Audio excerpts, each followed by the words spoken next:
اعوذ باللہ من الشیطان الرجیم بسم اللہ الرحمن الرحیم السلام علیکم ورحمۃ اللہ وبرکاتہ۔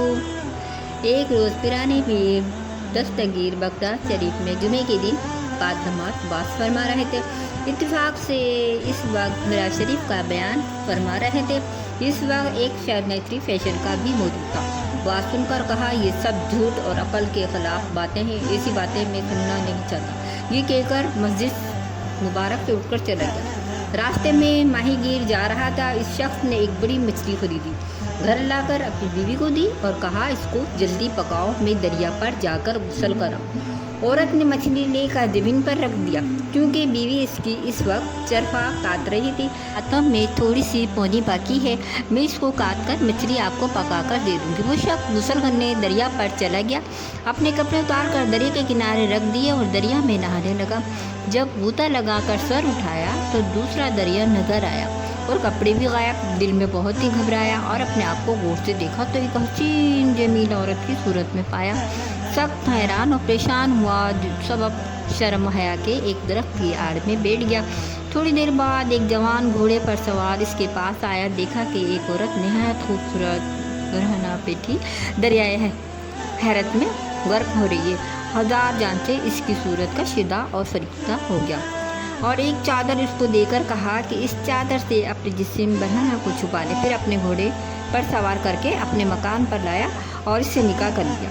وہ 12 برس نوجوان کے پاس رہی۔ 12 برس 7 لڑکے اور 4 لڑکیاں اس عرصے میں پیدا ہوئیں۔ اتفاق سے وہی عورت ایک دفعہ پھر ہمسایہ کی عورتوں کے ساتھ دریا پر گئی اور نہانے میں مشغول ہو گئی۔ جب غوطہ لگا کر سر اٹھایا تو وہی ساحل پایا جو اپنے شہر کا تھا۔ دیکھا تو کپڑے بھی اس مقام پر موجود تھے جہاں کے اس نے اتارے تھے۔ پھر اس نے بغور اپنی حالت کو دیکھا تو وہی اصلی صورت مرد کی پائی۔ حیرت زدہ ہو کر دریا سے باہر نکلا، وہی اپنے کپڑے پہنے جو پہلے سے اس کنارے پر اتار کر رکھ دیے تھے۔ المختصر جب وہ گھر آیا تو دیکھا کہ مچھلی بدسور تڑپ رہی ہے اور اس عورت وہی پونی ہوئی کی کاٹ رہی ہے جو اس وقت اس کے ہاتھوں میں تھی۔ تب تو مرد نے غصے سے عورت سے کہا کہ اب تک مچھلی کیوں نہیں پکائی؟ اس قدر دیر کا باعث؟ عورت نے کہا، مچھلی کو لائے ہوئے ابھی آپ کو ایک گھڑی بھی نہیں ہوئی، اس قدر جلدی میں مچھلی کیوں کر پکا سکتی ہوں؟ ذرا عقل سے کام لینا چاہیے۔ جب اس شخص نے اپنی بیوی کی زبان یہ بات سنی تو اپنے دل میں نہایت شرمندہ ہو کر سمجھا کہ میں نے رسول خدا صلی اللہ علیہ وآلہ وسلم کے معراج کے جانے کی معجزے کو جھوٹ جانا تھا۔ اس کی سزا خداوند تعالیٰ نے مجھ کو دی ہے۔ اب چل کر پیرانے پیر دستگیر کے دست مبارک پر توبہ کرنا لازم ہے۔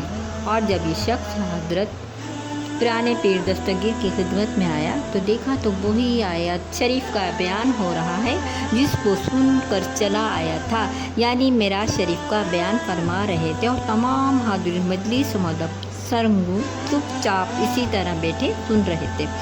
اس شخص نے پکار کر کہا، یا حضرت غوث اعظم، حال معراج شریف کا جو میں نے جھوٹ کہا تھا اس کی سزا پا لی۔ اب توبہ کرتا ہوں اور تجدید ایمان کے واسطے حضور کے سامنے پڑھتا ہوں، لا الہ الا اللہ محمد رسول اللہ۔ سب حاضرین اس سے دریافت کرنے لگے، اے شخص تو نے کیا سزا پائی؟ اس نے سب حقیقت مچھلی اور عورت کے سوت کاٹنے اور غسل کرنے کی کہانی سنائی۔ جب حاضرین سن کر خوش ہو گئے، سب حاضرین سن کر خوش ہو گئے اور حضرت پیغمبر خدا صلی اللہ علیہ وآلہ وسلم کی شان میں درود شریف پڑھنے لگے۔ سبحان اللہ۔ روایت بیان کرتی ہوں۔ روایت ہے کہ ایک روز اللہ جل شانہ نے فرشتوں کے سامنے حضرت ابراہیم علیہ السلام کی تعریف فرمائی۔ فرشتے سن کر دنگ ہو گئے اور عرض کیے، باری تعالیٰ، وہ تیرا بندہ کیسا ہے جس کی تو اس قدر تعریف کرتا ہے؟ اگر ہم کو حکم ہو تو ہم بھی تیری محبوب کا جلوہ دیکھیں۔ حکم ہوا، جاؤ اور میرے محبوب کے سامنے ہمارا نام لینا، تم کو ہماری اور اس کی الفت کا حال کھل جائے گا۔ بس ملائکہ منقبین فوراً بامشکل انسان حضرت ابراہیم علیہ السلام کے پاس آئے۔ اس وقت آپ اپنی بھیڑ اور بکریوں کی سیر کر رہے تھے۔ کہتے ہیں کہ آپ کے ہاں بھیڑ اور بکریاں اس قدر کثرت سے تھیں کہ 15,000 کتے ان کی نگہبانی پر رہتے تھے اور ہر کتے کے گلے میں سونے کی زنجیریں پڑی ہوتی تھیں۔ فرشتوں نے حضرت ابراہیم علیہ السلام کے سامنے جا کر ایک پیاری ادا سے اللہ کہا۔ آپ اس کا نام سنتے ہی چونک گئے اور متحیر ہو کر فرمایا، تم کون ہو؟ تم نے میرے دل کو دکھا دیا۔ اور شوق میں آ کر سب بھیڑ بکریاں نظر کی اور کہا، پھر اسی کا نام لو، ایک بار تم لوگ اپنی زبان سے لو۔ فرشتوں نے کہا، اب کیا دو گے؟ فرمایا، مکان اور سب گھر کا سامان۔ انہوں نے پھر کہا، اللہ۔ آپ نے مکان اور سامان ان کی نظر کیا اور فرمایا، ایک بار اس پیارے سے نام کو پھر لو۔ فرشتوں نے کہا، اب تمہارے پاس کچھ نہیں رہا ہے، بولے ہم تمہارے غلام ہو جائیں گے۔ پھر فرشتوں نے تیسری بار اللہ کہا اور وہ عاشق باریک تڑپ گیا، مچھلی کی طرح زمین پر تڑپ کر لوٹنے لگا۔